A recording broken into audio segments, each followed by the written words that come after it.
Eh, Vamos a continuar con Lucas, esta vez en Lucas capítulo 12. Y nada más una pincelada para los que la semana anterior no estuvieron. En Lucas capítulo 11 vimos toda esa descarga de regaños, de reclamos que Jesús hizo a los escribas y a los fariseos. ¿Se acuerdan?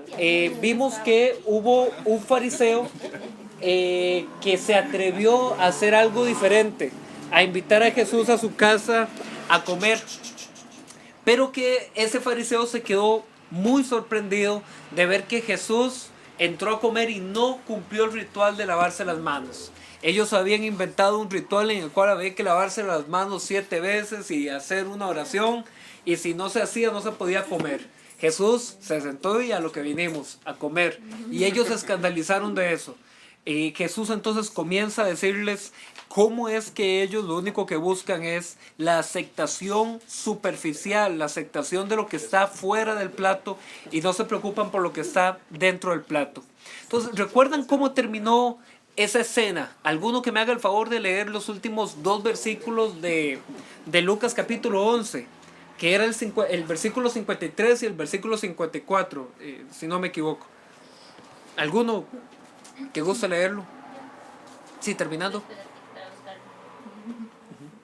53, 54.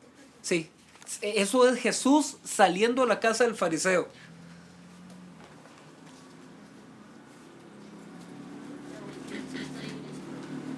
Bueno, sí. Diciéndoles él estas cosas, los escribas y los fariseos comenzaron a estrecharle en gran manera y aprovecharle a que hablase de muchas cosas, acechándole y procurando cazar alguna palabra de su boca para acusarle. Entonces los fariseos, Jesús salió de esa casa junto con los escribas, comenzaron a acercarse a ver cómo hacían para que Jesús se equivocara en algo, porque ellos querían ver cómo hacían para que el pueblo aceptara que eran los fariseos los que tenían la razón y no Jesús. Pero saliendo de ahí, saliendo de esa casa, vamos a leer qué reacción hubo en la gente. Así que alguno que me haga el favor de leerme el primer versículo de Lucas capítulo 12. Ahí lo que sigue. Lucas 12, el primer versículo nada más.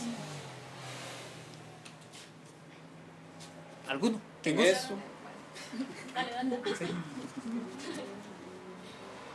En esto, juntándose por millares la multitud, tanto que unos a otros se atropellaban, comenzó a decir a sus discípulos: primeramente, guardaos de la levadura de los fariseos, que es la hipocresía.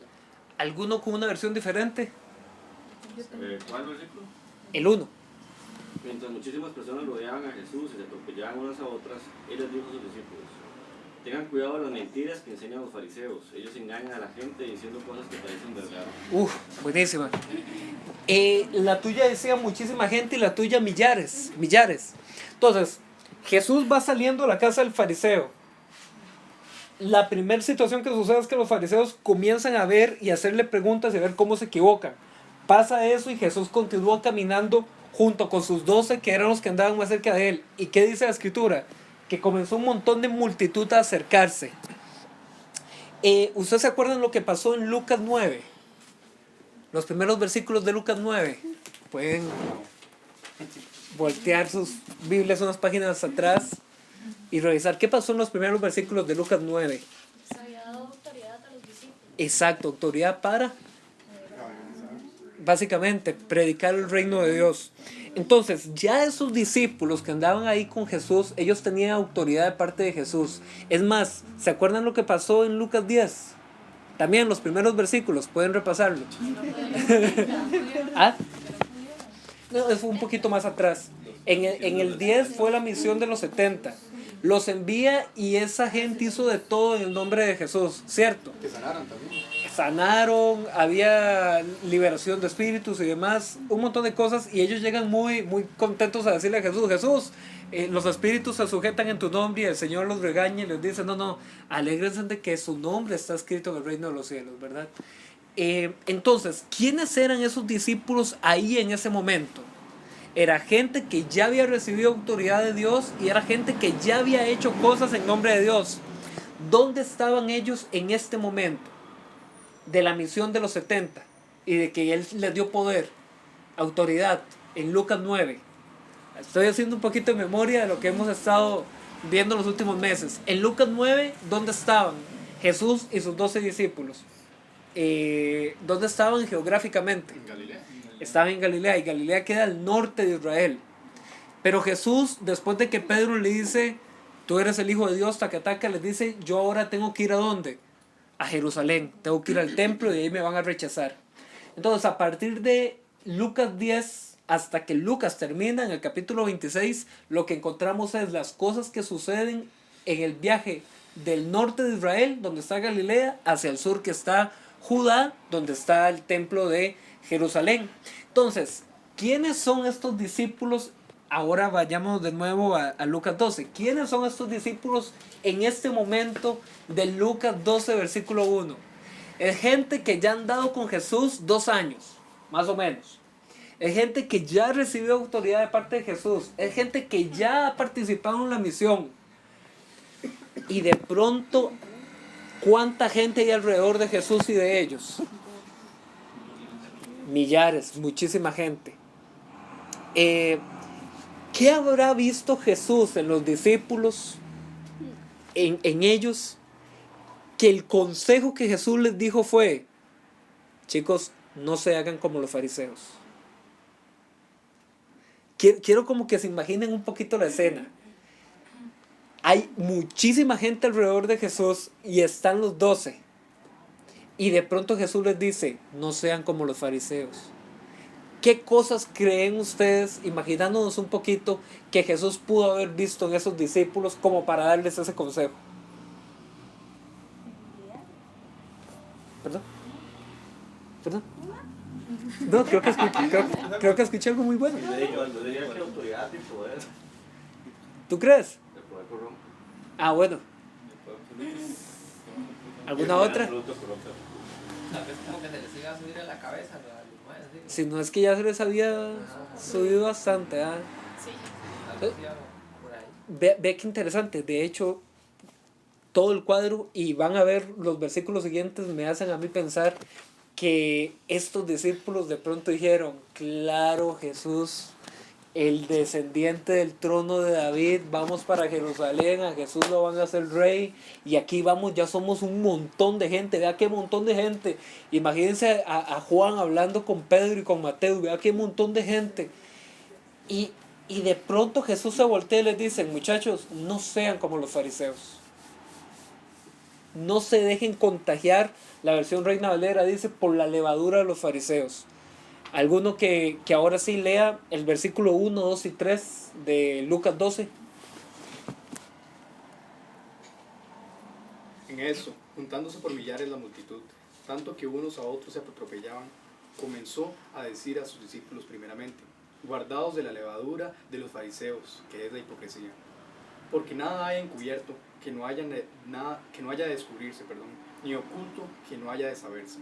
Por tanto, todo lo que habéis dicho en tinieblas, a la luz se oirá, y lo que habéis hablado al oído en los aposentos, se proclamará en las azoteas. ¿Ustedes se acuerdan que estos eran los mismos chicos que andaban con el rollo de cuál era el mayor entre ellos? Y que Jesús llamó a un niño y dijo, este es el mayor del reino de los cielos. Jesús aquí se les queda viendo a los 12 primeramente y el montón de gente que había alrededor. Les dice, no se hagan como los fariseos. Y luego les dice, ¿saben por qué no tienen que hacerse como los fariseos? Porque todo aquello que ustedes hacen, donde ustedes piensan que no se están viendo, se va a ver. ¿Qué es la hipocresía? Porque era lo que los fariseos tenían y tenían por toneladas. ¿Qué era la hipocresía de los fariseos? Que ellos mostraban una cara de estar excelente con Dios y Jesús les dice, ustedes están muertos por dentro. Están llenos de inmundicia. ¿Se recuerdan que la semana pasada veíamos eso? De que Jesús les decía, ustedes son como sepulcros escondidos que la gente maja sin saberlo y quedan contaminados por eso. Esa era la hipocresía de los fariseos. Era gente que parecía estar en regla con Dios, pero por dentro estaban llenos de todo lo que ustedes se quieran imaginar. Y Jesús les dice, no se hagan como ellos porque tarde o temprano se va a descubrir. Y a mí se me hace muy interesante que Jesús les dice esto en el contexto de ¿qué? De un montón de gente. Yo he puesto por título a esta enseñanza manada pequeña o grupo pequeño. Y vamos a ver más adelante en todo este capítulo que Jesús así es como identifica a los suyos. Les dice grupo pequeño, manada pequeña. Y la gran pregunta es, ¿por qué les dijo grupo pequeño en medio de tanta multitud? ¿Qué tenían ellos que la multitud no tenía? Entonces lo vamos a ver un poquito más, más a fondo. Entonces, Jesús acababa de salir de la casa de los fariseos. Los fariseos lo comenzaron a apretujar con preguntas, a ver cómo se equivocaba. Jesús sigue junto con sus 12 camino a Jerusalén. Las multitudes comienzan a acercarse y de pronto vamos a ver que Jesús les da un consejo a los discípulos. Es un consejo respecto a de quién yo tengo que preocuparme por tener estima. ¿A qué me refiero con tener estima? Nosotros en la vida, todos nosotros tenemos figuras de autoridad. La figura de autoridad más cercana a nosotros son nuestros padres, ¿cierto? Otra figura de autoridad en nuestra vida son los jefes. Todos los que aquí trabajan saben que ante el jefe, de ahí, yo ante el jefe no me voy a quitar el zapato y la media para comenzarme a quitar el uñero al frente de él en el almuerzo, ¿verdad? Porque ante el jefe yo quiero quedar como la persona muy ordenada, ¿verdad? Pero ante las figuras de autoridad, ante padres, ante abuelos, imagínense en alguien del gobierno, un ministro, el presidente, indistintamente si lo está haciendo bien o lo está haciendo mal, es una figura de autoridad. Queremos quedar bien. De pronto Jesús en los siguientes versículos le va a decir a sus discípulos, vean chicos, los fariseos quieren el favor de la gente. Los fariseos quieren quedar bien con la gente. ¿Ustedes saben con quién tienen que quedar bien? Vamos a verlo, el versículo del 4 al 12, del 4 al 8, para comenzar. ¿Alguno que guste leerlo del 4 al 8? Entonces, nada más no le pierdan el hilo que todo esto que vamos a leer, Jesús se lo está diciendo a ¿quiénes? A los 12 que están más cerca de él, pero que hay un montón más de gente. Entonces Jesús está hablando a estos, pero también lo escucha un montón más. Y aquí les va a seguir hablando. ¿Alguno que guste leer? Mas os digo, amigos míos, no temáis a los que matan el cuerpo, que después nada más pueden hacer. Pero os enseñaré a quién debéis temer. Temed a aquel que después de haber quitado la vida, tiene poder de echar en el infierno. Sí, os digo, a este temed. ¿No se venden 5 pajarillos por 2 cuartos? Con todo, ni uno de ellos está olvidado delante de Dios. Pues aún los cabellos de vuestra cabeza están todos contados. No temáis, pues, más valéis vosotros que muchos pajarillos. Os digo que todo aquel que me confesare delante de los hombres, también el Hijo del Hombre lo confesará delante de los ángeles de Dios. Sigue hasta el 12. Mas el que me negare delante de los hombres, será negado delante de los ángeles de Dios.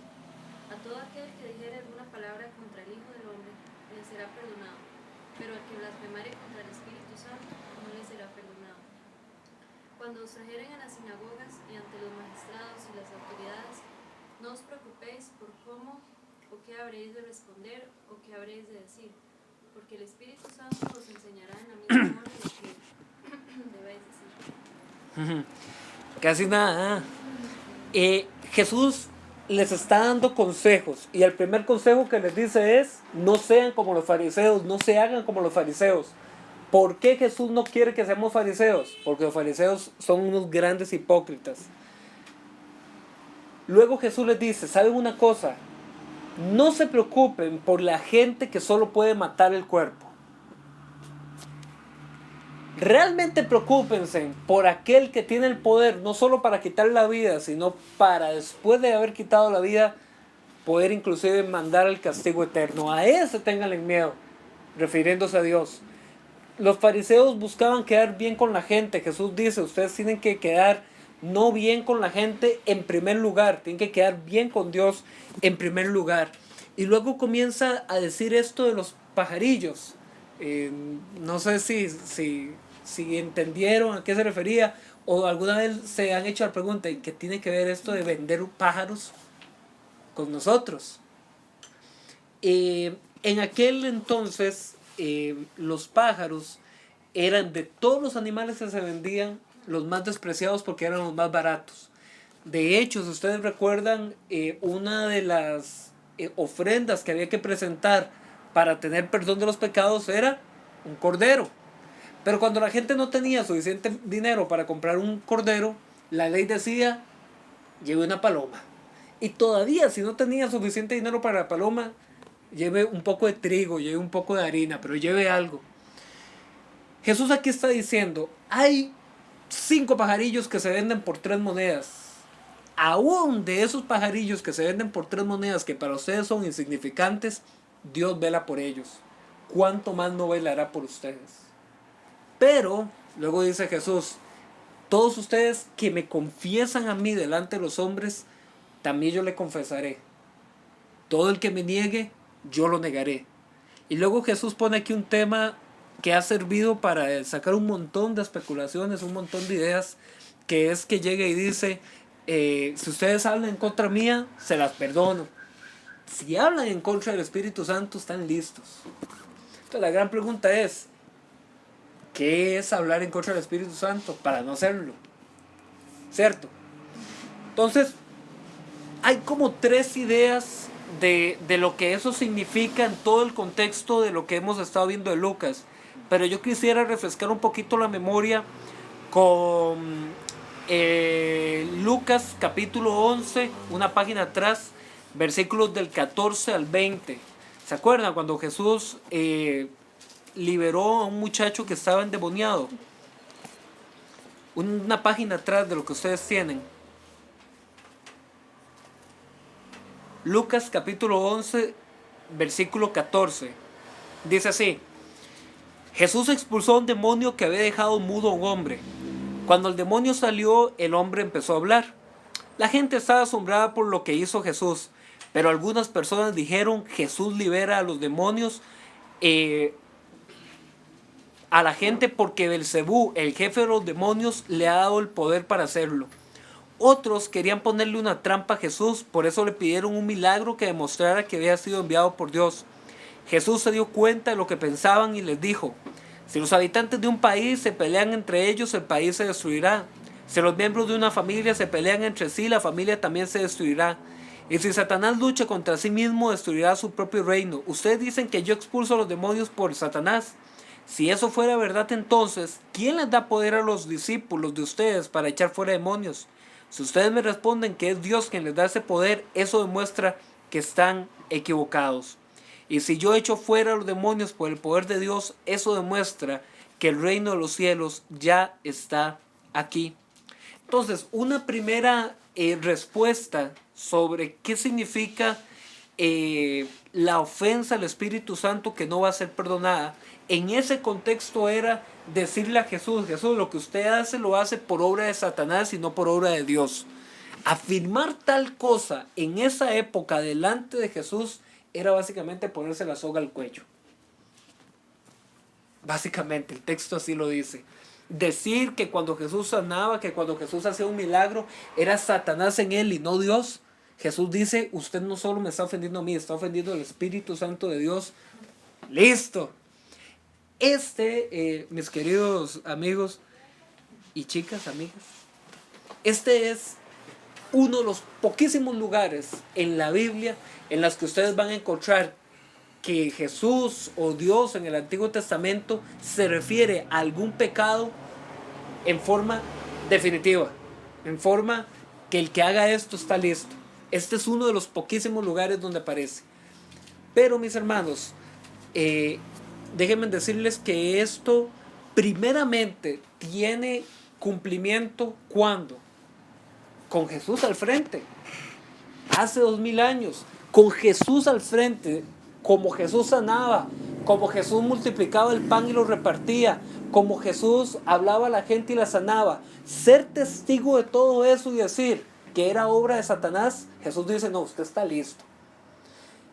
Esto, mis hermanos, ya yo no lo puedo tomar de esa forma en la actualidad, por una simple razón. Cristo ya no está entre nosotros físicamente actuando. Entonces podemos ver un montón de cosas muy extrañas que tal vez algunos de los que estamos aquí presentes hemos visto, o gente que dice que ha sido sanada por X o Y brujo, tantas cosas que uno ve. Mis hermanos, podemos hablar en contra de eso, criticar en eso, pero eso no significa blasfemar en contra del Espíritu Santo. Por una razón: ninguno de nosotros tiene el monopolio de Dios. Ninguno de nosotros, ni ningún líder de ninguna denominación o de ninguna iglesia, ningún pastor, ningún sacerdote puede decir: todo lo que yo hago, lo hago como si fuera Cristo en mí.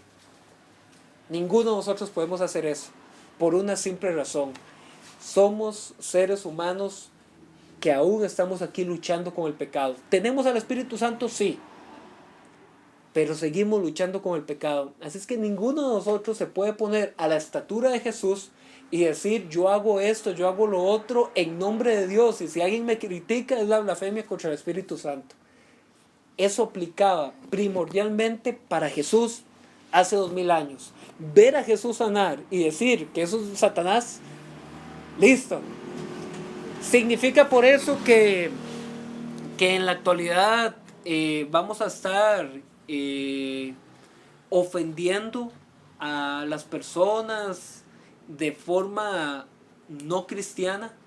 ¿A qué me refiero con ofender a las personas de forma no cristiana?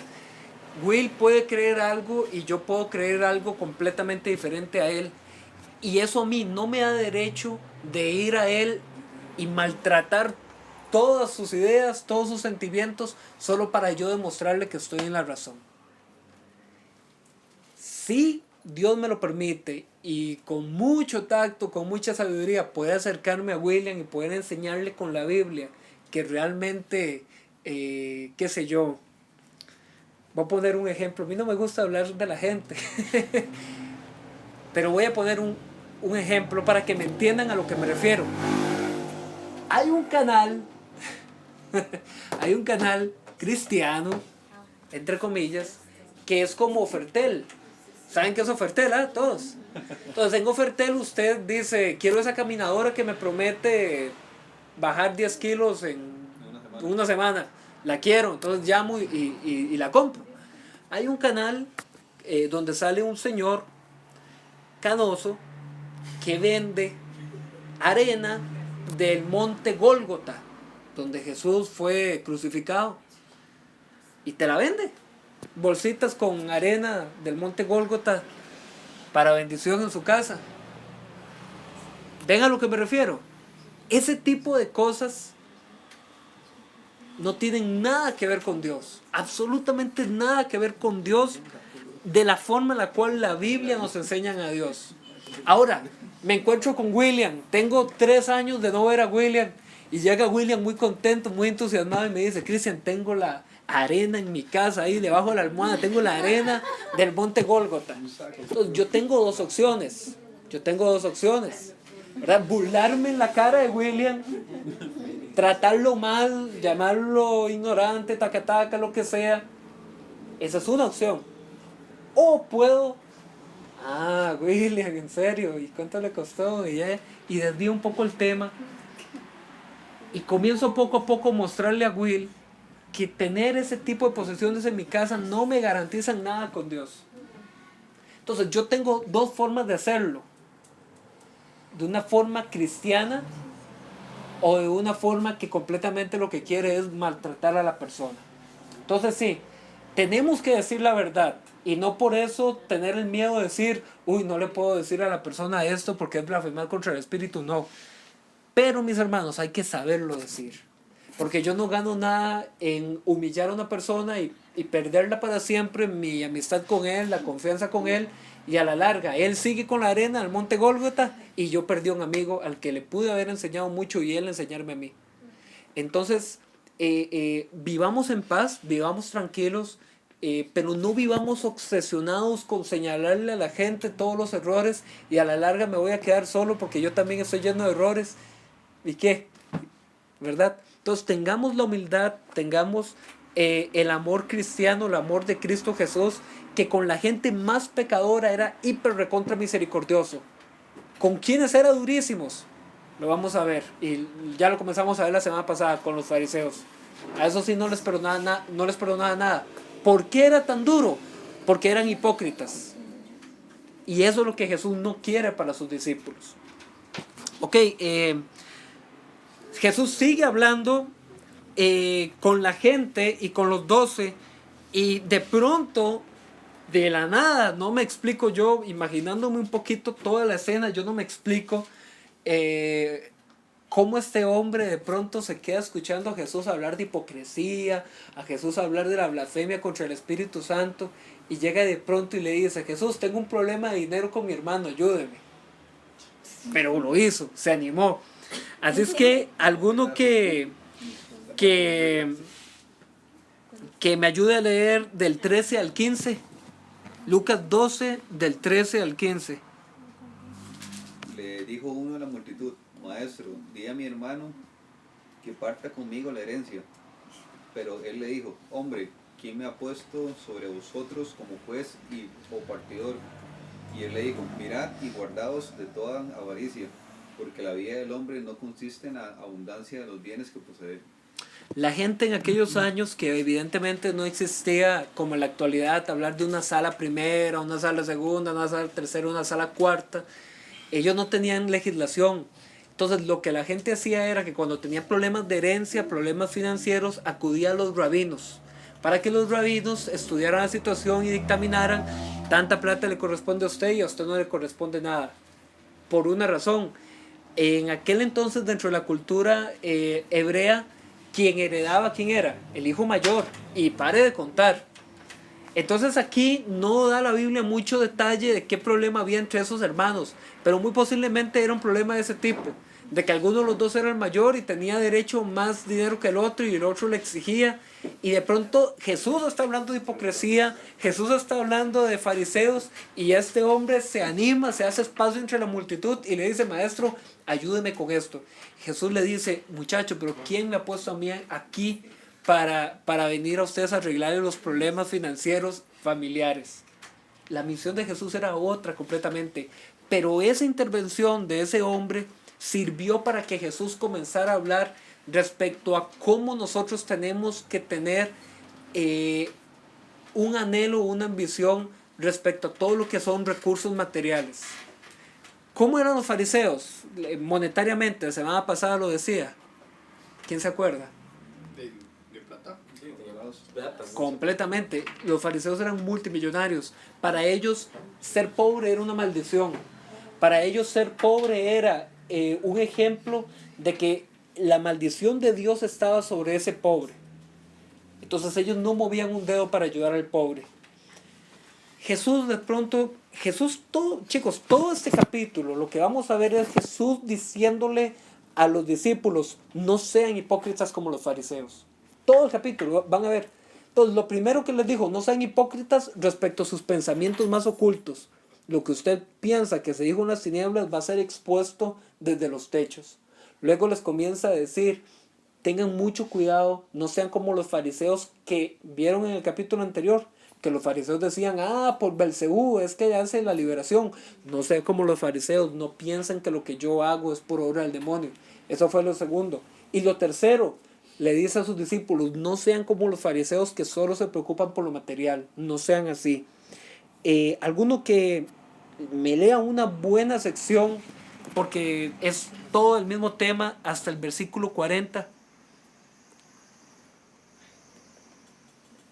Del 15 al 40, toda esa sección bien grandota. Y les dijo: mirad y guardaos de toda avaricia, porque la vida del hombre no consiste en la abundancia de los bienes que posee. También les refirió una parábola diciendo: la heredad de un hombre rico había producido mucho. Perdón, una heredad, para que quede claro para todos, era una finca. Tener una finca. Porque había producido mucho. Y él pensaba dentro de sí, diciendo: ¿qué haré? Porque no tengo dónde guardar mis frutos. Y dijo: esto haré. Derribaré mis graneros y los edificaré mayores. Y allí guardaré todos mis frutos y mis bienes. y diré a mi alma, alma, muchos bienes tienes guardados para muchos años. Repósate, come, bebe, regocíjate. Pero Dios le dijo, necio, esta noche vienen a pedirte tu alma, y lo que has provisto, ¿de quién será? Así es el que hace para sí tesoro, y no es rico para con Dios. Dijo luego a los discípulos. Dejémoslo ahí un segundito para explicar y luego seguimos. No dice aquí en ningún momento que este hombre que logró una cosecha muy grande lo había hecho por medios ilícitos. No lo dice. No dice que este hombre logró una gran cosecha porque le quitó las tierras a sus vecinos, entonces logró producir más. No lo dice. Lo que dice es que este hombre, lean el 16, vean en mi versión y sigan ustedes el versículo 16. Jesús les puso este ejemplo. Las tierras de un hombre muy rico habían dado una gran cosecha. Listo. ¿Quién dio la cosecha? Las tierras. Resultó que el hombre era muy rico, el dueño de esas tierras. Pero pongamos un toquecito en los zapatos del hombre rico. ¿Tenía él alguna culpa de que, caramba, mis fincas producieron un montón, más de lo que yo pensaba, más de lo que yo puedo guardar? ¿Tenía este hombre la culpa de eso? No. De alguna forma tendría alguno de ustedes la culpa, si en sus profesiones, si en sus trabajos, si de alguna forma alguno pone un negocio y caramba, me comienza a ir muy bien. Y caramba, la finca comienza a producir mucho. Así de pronto, mira, toda la gente viene aquí a comprar, toda la gente quiere hacer negocios conmigo y caramba, me están saliendo muchísimos mejores resultados de los que yo tenía pensado. ¿De alguna forma ese habrá sido el pecado de este hombre? No, y las tierras le producieron. Pero vean, pongámosle la lupa, ¿qué fue el problema con este hombre? Versículo 17, era tanto lo que se había recogido que este hombre rico no sabía dónde guardar los granos. Pero después de pensarlo, dijo para sí mismo, primer error, tomar solamente su parecer y no el de Dios para tomar decisiones. Dijo para sí mismo, ya sé lo que voy a hacer, destruiré mis viejos graneros. Pongan atención a eso, ¿verdad? Mis viejos graneros, y mandaré a construir unos mucho más grandes. Allí guardaré lo que he cosechado y todo lo que tengo. Según el pensamiento de este hombre, todo lo que él tenía, ¿de quién era? De él. Versículo 19. Después me diré, ojo, sigue hablando para sí mismo. Dios no aparece aquí en ningún lugar. No aparece un amigo aquí en ningún lugar. El egoísmo era tanto que él dijo, yo no meto a Dios en mis decisiones, no meto a ningún amigo en un consejo. Es mi tierra, es mis posesiones, es mis graneros. Y dice, después yo me diré, alma mía, alma mía. Ahora ya no solamente la tierra le pertenecía, ahora su ser espiritual también era de él. Alma mía, ya tienes suficiente para vivir por muchos años. Anda, come, bebe, diviértete y disfruta de la vida lo más que puedas. Repito, ¿era de alguna forma culpable este hombre de que mis tierras producieron mucho? No. ¿Qué fue el problema con este hombre? Número 1, no tomar a Dios en cuenta. Dios, me acabas de bendecir de una forma impresionante, más allá de lo que yo había cosechado, lo que yo había trabajado. Señor, ¿por qué? ¿Qué quieres que haga con esto? De pronto me están apareciendo sus 3, 4, 5, 10 millones de más de ganancia. Señor, ¿qué hago con esto? ¿Comprar zapatos? No. ¿Irme a Italia? No. ¿Qué hago? Entonces este hombre comienza a pensar y dice, lo primero que tengo que hacer es derrumbar los graneros viejos, mis graneros, no los graneros de Dios, mis graneros, para meter mi cosecha, no la cosecha de Dios, la mía. Y luego le digo a mi alma, no a Dios no le pertenece, mi alma, le digo yo le doy órdenes Diviértete, come, disfruta, bebe. Ya usted no tiene que preocuparse por trabajar, tiene todo lo que ocupa. Entonces, ¿cuál era el gran pecado de este hombre? No considerar a Dios en sus decisiones y creer que las bendiciones que le habían llegado eran por su propio esfuerzo. Chicos, la tierra es de Dios. La tierra es de Dios. La vida es de Dios. El trabajo es de Dios. No tenemos 5 colones en nuestro bolsillo que no le pertenezca a Dios. ¿Qué hacer con ello? Denme, no sé, lo primero que se le venga a la cabeza, un par de ideas. ¿Qué pudo haber hecho este hombre con esa ganancia exorbitante que tuvo? ¿Ah? ¿Algo un poco menos mercantil? Perdón. ¿Sí? No sé. Porque esa idea está muy buena. Porque el diezmo en la cultura judía se usaba para... Se entregaba, digamos, en el templo. Y se usaba para los huérfanos y las viudas. Claro, eso hubiese sido una muy buena idea. Mi cosecha es demasiada. Yo esto se lo voy a entregar a los sacerdotes del templo que lo repartan entre los pobres. ¿Por qué? Porque a mí no me pertenece. He sido bendecido con una cosecha que va más allá de lo que yo había producido. Entonces, ¿para qué voy a decir que es mía? Pero la tengo. ¿Qué hago con ella? Muy buena idea. ¿Otra idea? Compartir con los más necesitados del pueblo. ¿Qué te parece esta? O sea, en vez de ir como al templo, el mismo Ahí directamente. a los empleados y demás. Buenísima, buenísima. Con mis trabajadores. Ya voló la- Obviamente, este hombre rico no era el que trabajaba en su finca, tenía un montón de empleados. Empleados, vean, tenemos una producción de un 80% más. Lleven papa, lleven yuca, lleven lo que quieran a sus casas.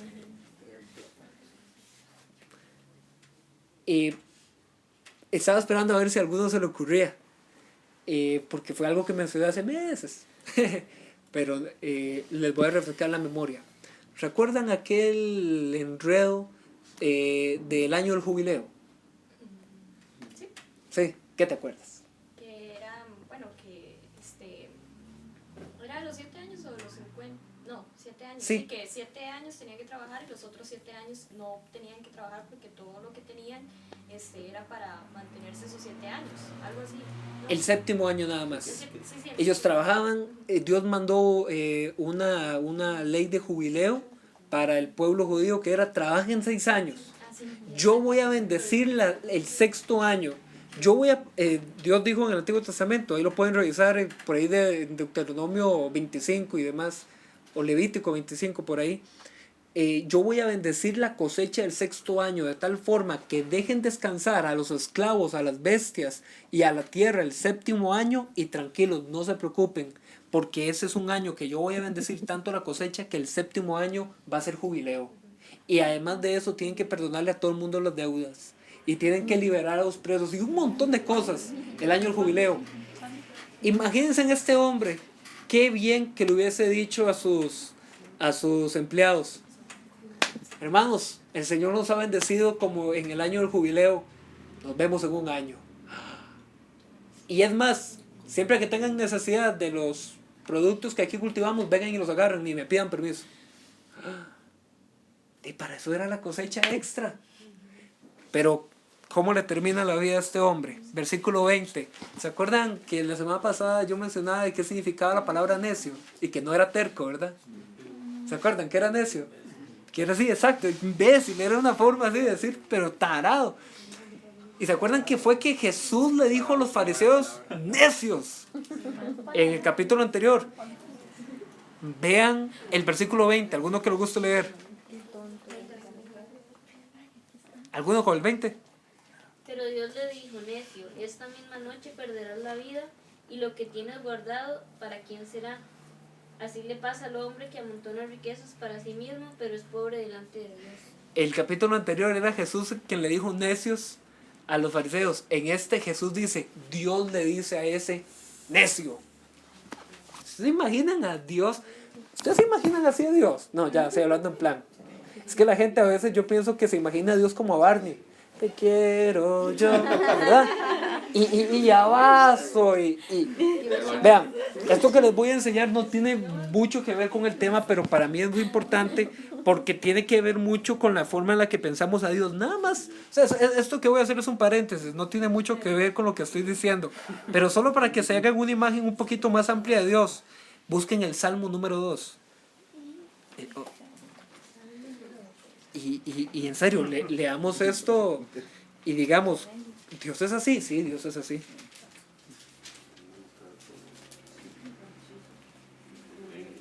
¿2 qué, perdón? 2 del 1 al 4. ¿Lo leo? Sí, sí, claro. Salmo 2 del 1 al 4. Perdón, nada más como para que hagan el link. En Lucas 12:20, Jesús dice que Dios se le queda viendo a ese rico su actuar y le dice, necio. Y ahora vea, Salmo 2 del 1 al 4. Porque se amotinan las gentes y los pueblos piensan cosas vanas. Se levantarán los reyes de la tierra y príncipes consultarán unidos contra Jehová y contra su ungido, diciendo, rompamos sus ligaduras y echemos de nosotros sus cuerdas. El que mora en los cielos se reirá, el Señor se burlará de ellos. ¿Cómo lo ven? ¿Usted se había imaginado alguna vez a Dios burlándose de alguien? No, sí, como decía Will. Caro, sí. Claro, sí. Diciéndole necio, sí, regañando, pues yo hablándose no. Vea qué interesante lo que el texto dice. El texto dice que los hombres de la tierra se van a unir para ver cómo hacemos para cortar a este Dios. Este Dios nos tiene atados, este Dios no nos deja vivir, no nos deja hacer lo que queremos. ¿Cómo hacemos para cortar las ligaduras de este Dios? Y dice la Biblia, el que mora en los cielos se reirá de ellos. ¿Ya pasaste las páginas o estás en Salmo todavía 2? No, pero aquí lo tengo. Vea el 5, el versículo siguiente. No solo se ríe, vea lo que dice. Luego hablará de ellos en su furor y los turbará con su ira. Pero he puesto mi rey sobre Sion y mi santo monte, y publicaré el decreto. Jehová me ha dicho, hijo eres tú, y yo te engendré hoy. Hasta ahí. Era nada más para que vieran lo del furor y lo de la ira. No solamente se quedan que me burlo. No, es que les voy a hablar en mi ira, en mi furor. De nuevo, a veces tenemos la idea de Dios Barney, del que yo me porto y actúo y hago lo que sea y Él siempre está ahí para estar conmigo. Y chicos, digamos, Dios es el único ser humano. ¿Quieren que les enseñe otra así, que uno dice, ¿y ahora qué hago con Dios aquí? Ya que está cerca del Salmo. Salmo 5. Salmo 5:5. Perdón, Salmo 5 del 3 al 5. Salmo 5 del 3 al 5. Ajá. Okay. Oh Jehová, de la mañana oirás mi voz. De mañana me presentaré delante de ti y esperaré. Porque tú no eres un Dios que se complace en la maldad. El malo no habitará junto a ti. Los insensatos no estarán delante de tus ojos. Aborreces a todos los que hacen iniquidad. Aborreces a todos los que hacen iniquidad. Básicamente, y el mundo entero, ¿ah? Pero ¿por qué es que en otro lado dice que el Señor vive en una pura pachanga porque la gente se arrepiente y va a Él? Vean, vamos a Lucas 15 para que vean. Entonces tengan en mente, yo no vivo con los inicuos, ¿verdad? Y ahora vean Lucas 15:7. Perdón por el paréntesis tan grande, pero para mí es importante y espero que para ustedes también abrir un poquito los ojos a este Dios que adoramos. Lucas 15:7. ¿Alguno que guste leerlo? Os digo que así habrá más gozo en el cielo por un pecador que se arrepiente que por 99 justos que no necesitan de arrepentimiento. Entonces, en el contexto de la parábola, que es la oveja perdida, que se perdió una, entonces el buen pastor deja a las 99 por aquí para ir a buscar a la perdida. Ojo, ir a buscar a la perdida. La rescata, la limpia, se la lleva donde está el resto del rebaño y dice que hay alegría en el reino de los cielos. Entonces, hagamos como la unión de las dos fotografías. Salmo 5:5, yo no habito con los malignos. Y básicamente la humanidad entera que rechaza y que es pecadora. Pero a la vez me complazco y vivo en una pura alegría por la gente que se arrepiente y que viene a mí porque yo los voy a buscar.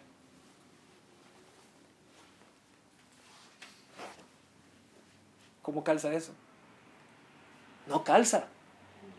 No calza, mis hermanos, por la siguiente razón. Yo no puedo a la vez amar y odiar. No puedo. Pero es que Dios no es humano. Dios sí puede. Dios vive una realidad en la cual dice: buscas cómo alejarte de mí y hacer lo que te da la gana, necio, hoy voy a buscar tu alma. Pero a la vez vive en un gozo perfecto y santo y eterno porque hay pecadores que se arrepienten y vienen a Él. Y dice la Biblia, hay fiesta en el cielo. Entonces, ¿cómo es que se dan ambas realidades? ¿Cómo es que Dios puede vivir ofendido por el pecado del mundo, pero a la vez los ve y los ama?